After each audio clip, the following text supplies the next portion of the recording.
Welcome, coaster spotters, to another tour, this time of Idlewild Park here in western Pennsylvania. We're also doing another tour of Soak Zone, their water park that's attached and included with your wristband, but if you just want to know what's going on in the water park, we have a video separate for that. But we're going to show you all the different sections. There are 5 different sections of the park, 6 including the water park. First off, we're going to start in what they call Olde Idlewild, which is the original section of the park, which has the majority of the mechanical amusements. First off, the carousel. This is over 100 years old, built by Philip Toboggan Company, and it is absolutely gorgeous. Probably where you want to start your day. It's beautiful. And a pro tip, if you're coming here, when you get through the parking booths, which that is where you pay. Unlike a lot of amusement parks, you actually pay at the parking booths, which is very different. And then you get your wristbands there and you're good to go. You don't have to worry about a second entry or anything like that. There's multiple entries, multiple places to park.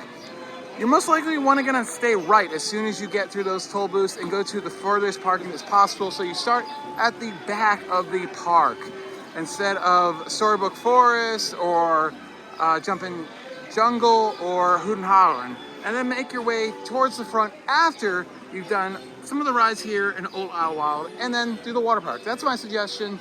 That's what we did, and we didn't have to have any waits whatsoever today. The next thing we're gonna talk about is their old roller coaster, Olde coaster, which is a fun ride, not too thrilling. It goes up on the side of the hill, a lot of terrain-based elements. So you're kind of hugging the hill the entire time going through the forest. We'll show you some more views of it. It's not too scary.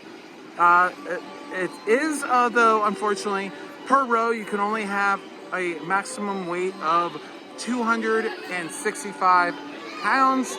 So just be aware of that beforehand. So if you're above that, it's not gonna be able to ride. And or if you're reaching that limit, you're not gonna be able to ride with your child either. The combined weight has to be under 265 pounds. After you ride the roller coaster, consider riding the Flying Aces. This is what is known as a flying scooters ride. It's a fly it yourself type of ride, interactive. You get to control the fin, and if you catch the wind just right, you can just have a fun, crazy ride. Your skill level can determine on how high and low your flight goes. All right, next up is the second roller coaster, the Wild Mouse. This is a one-of-a-kind Wild Mouse. This is not your standard Wild Mouse. It is very wild. The name lives up to it. It's tucked into the forest area here. Unfortunately, there's not as many trees as there used to be. They cut down a bunch of them, so that's unfortunate. But very jerky, so I suggest riding it, but be sure to hold on tight because some of the turns can just really throw you to the side. Now we're going to get into the park that is mostly rides that you would see at fairs and carnivals, although they're really nicely presented, with lovely landscaping and fencing all around it. First up is the Scrambler. I mean, everybody knows what a Scrambler is. They're fun. It twists you and scrambles you every which way. And then you got the classic Tilt-A-Whirl there, where gravity really determines how crazy of a ride it's going to be. You can spin a lot, or you might just spin a little bit. So you got that one going crazy, and you got that one not doing much. I think that lady there was appreciating that it wasn't doing much. And as we move on, in the middle of this area, there's a bunch of food eateries where you can get funnel cakes, ice cream, pizza, all those types of things. And then there's a bunch of games all around. You can win a Pikachu. And they have the Idlewild Emporium where you can get some souvenirs, shirts, magnets, books. Here's some more of the food options. More ice cream soft serve, icy mix it up where you can get your souvenir icy and then choose as many flavors as you want. And then the Hillside Grill, which has a huge menu. Look at all this. Philly cheesesteaks, burgers, a mountain burger, chicken sandwiches, chili cheeseburger with fries, hot dogs, chili cheese dog, lots of options. You will notice though, the prices seem a little steep even for amusement parks, but you can bring your own food in and picnic. There are lots of pavilions all around the upper lots that you can just take a break from the rest of the day and bring in your own food and have a fun time. I just want to comment that we've been going around the park. I was here 3 years ago, and a lot of the park just looked so run down, and you can see so much of the park now has just fresh paint on every surface. It's great to see that, and parts of the park that really matter to have a bunch of TLC. Here's the balloon ride. Goes up, spins, tilts a little bit, very gentle. You have the roundup, which looks absolutely terrifying, probably for most. This is a gravity-induced ride where it uses centrifugal force as you're standing up to keep you sandwiched to the back of the ride so you do not fall down. But that's pretty crazy. And then you have the paratrooper over here, which also tilts up at about a 45-degree angle and kind of makes you feel like you're floating as you spin around.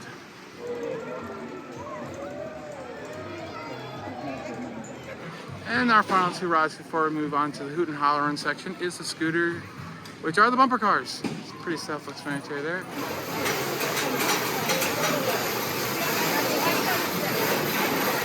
And then the spider ride, which is a very spinny ride. I love the sign there with the little spider. He looks so happy. Too happy. Too happy. He's just like, haha, I got you. I'm a happy spider, but no, I'm not. I'm gonna spin you every which way and make you feel like you're gonna vomit. And here it goes. Here's what it does. Now it just seems pretty unassuming right now, but wait until the second motion starts. These cars are gonna start to dip and drop. And there they go. So with this ride, you can manipulate it to make it spin more, or it can be completely up to gravity and your weight distribution and all that stuff. As you can see, some of them are just going absolutely crazy, like that one right there. And some are pretty much stationary. So we're now entering the Hootin Holler area. And first off, not open yet, but over in this building, it looks like they're getting something very exciting. The Mac Shack, where you can get custom mac and cheese bowls. The fiance over here is disappointed it's not open. I would have bought it. Oh yeah. It probably would have been $20 though. Wouldn't have cared. Hootin Holler is the gold rush type area, basically. It's very, very nice. And then you have the Holler, which is one of two mechanical rides. It's kind of like a teacup ride, but you're suspended and you can spin and all that stuff. So we'll show you the rest of the area. As you see, it's very gentle and relaxed in here. All right, before you get really distracted by what's on that building, let's show you something very, very important that you should not miss. It's very unique, but this is where you can go from the general store and get some bags to pan for gold, gemstones, all that stuff over at the general store over there. There's also some candy and knickknacks in there. But over here, down this way, in Hootin Holler, and probably the best attraction of the three that are here, is Confusion Hill. It's better just to experience it, but to try to explain what it does. It's just basically a bunch of illusions, more or less, with a little bit of a storyline. It's an experience that you should not miss. It is absolutely fantastic. It's one of the best things here, aside from Daniel Tiger's neighborhood, that we'll show you in a moment. But yeah, Confusion Hill. One of the fiancés here. What did you think of Confusion Hill? Basically like this. If you want to see what I mean, go watch the video. Whatever that was, that's what this is. There it is. The Mine Shop Kitchen is where you can get those famous potato patch fries. You can get them of all different types. You can get them with bacon, get them with cheese curds, poutine. You can get some chicken. And also over here, it's late in the day, so it's closed, but this is the only place I believe on property that you can get some adult beverages. It is $10 per can. So there it goes. Yeah, they had pretty standard stuff. Nothing too special. Nothing, you know, Bud Light type of things. Yes, it smells so good. And they got Big Zach's ice cream parlor over here. They also have the barbecue pit. All right, the last thing in Hootin Holler is Paul Bunyan's Loggin' Toboggan, which is a pretty simple log flume, one drop Unfortunately, it's closed today, so we can't show you it running, but you know, it's a standard log flume and a fun time. Get a little wet, not too soaked, and it's not too tall. There's not much to it. It's just a turn out of the station, basically. The lift hill, the drop, and then turn back in. But it does its job well. All right, let's move over to the interactive area of the park.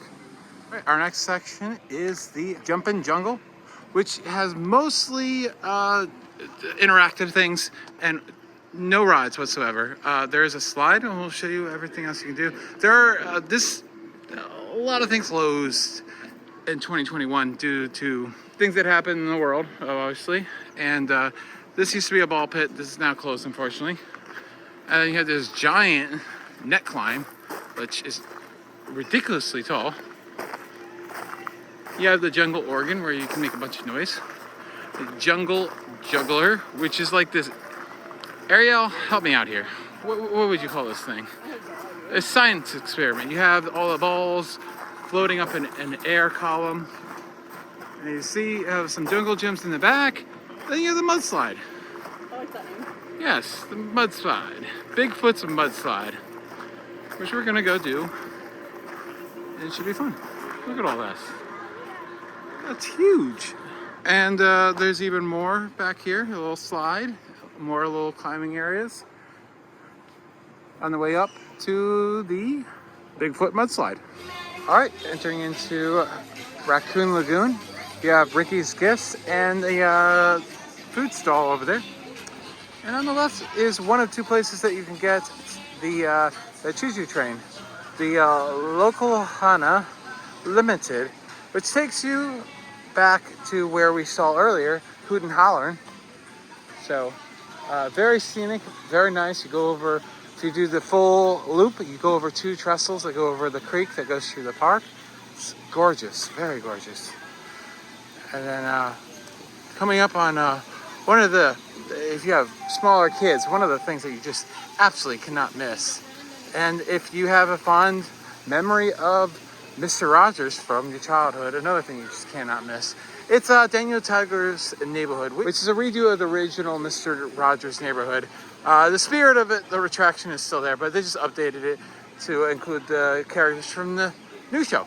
So what I love about this is that when you're waiting, instead of standing in line, they just have benches because, you know, they go every like 10 to 15 minutes. So you just sit and then you scoot over and you board on trolley and you get to go into Daniel Tiger's Neighborhood. It's absolutely gorgeous and fun time for all.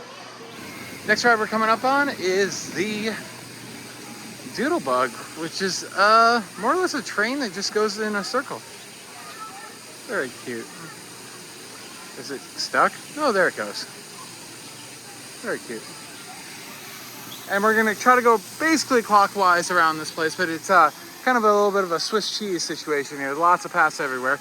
You have the cattail derby, which are little mini bumper cars. They're adorable. Love them. And then what I absolutely love is this pond right here, which we'll preview a ride that we're going to show you a little bit later, but I love the giant fountain. If you are a Pittsburgh local, you know the turtle at Kennywood. You know it. You love it. Well, they have a mini version of it. The turtles. Pretty much does the same thing, but it's bite-sized. Look at that. So cute. A lot of these rides in this area go back to the 50s, 60s, very old. A lot of them do not allow adults on them. It's only kids allowed. Like the Scrampers, which are little cars that just go in a circle. Then you have the little Red Baron ride over here, which is kind of like your Disney Dumbo ride, where you get to go around and then the kids can control it by going up and down. And then we'll talk about now, here are the mini boats, which I love about them is they're actually in a lake. Usually these are like self-contained rides and it's just in a little pond, and these actually load in 2 cycles and actually go on the same pond as the giant waterfall. And here's the tea party, which is a teacup ride where you can spin around and then spin your cup as fast as you decide to spin it. And then one of the things that adults actually can do in here with their children is the adult hand carts. Hand carts are something that's pretty well known all around, mostly Pennsylvania. There's a bunch of them in Pennsylvania, where it's you get on and then you have a crank to crank yourself down the track. Super cute. Moving on, here are the dinosaurs, which is another type of Dumbo type ride where you control how high you go. Just a little bit smaller than the Red Barons, but same idea. They're very cute. All right, here is Ricky's Racers, which is a little car ride that little kids can ride on. And it goes around this little course in the forested area. Very popular. I love how it goes to a little gas station before you get into the majority of the line. Very cute. It is for kids only though, 32 to 56 inches tall. And a motorcycle ride that goes around and around underneath that umbrella. There it is. And then our final thing is, of course, is the kids pedal car ride, which goes around this area. Very similar to the adult pedal ride. Only difference is the cars are much smaller and they're only for kids. As you can see, the seat is exactly the same size as the seat for the adult handcart ride. You can ride along them. There you go. There she goes. Oh, that is a go-getter. And then probably the highlight of this area is they have a meet and greet with Daniel Tiger and Meow Meow. With a little puppet show. A little show and dance thing. Our last section that we're going to look at a little bit, just a little few clips, is Storybook Forest. It's classic. This is one of the oldest modern sections in the park. I know that's kind of confusing, but modern? What are you trying to say? From when it started to have amusements that you would think of today, basically, the park. Because this park goes all the way back to 1878, which obviously back then they didn't have mechanical rides and stuff. This goes back to the 50s. Classic fairy tales, all of them are covered. I will let you know how the condition of it is, because when I saw it 3 years ago, a lot of the stuff was in very rough condition. Everything needed a painted coat and some TLC, and it was very sad to see it. So we'll show you a little bit, as I said, and then we'll move on to our final section of the park, Raccoon Lagoon. So here's an example of what I'm talking about with the Storybook Forest getting some rehab. Obviously, they reshingled the roof. Yeah. I mean, seriously, how much does it cost to maintain this place compared to rides? It's a shame that they ignore something so simple. It really is. And it's glad that they're actually deciding to do that.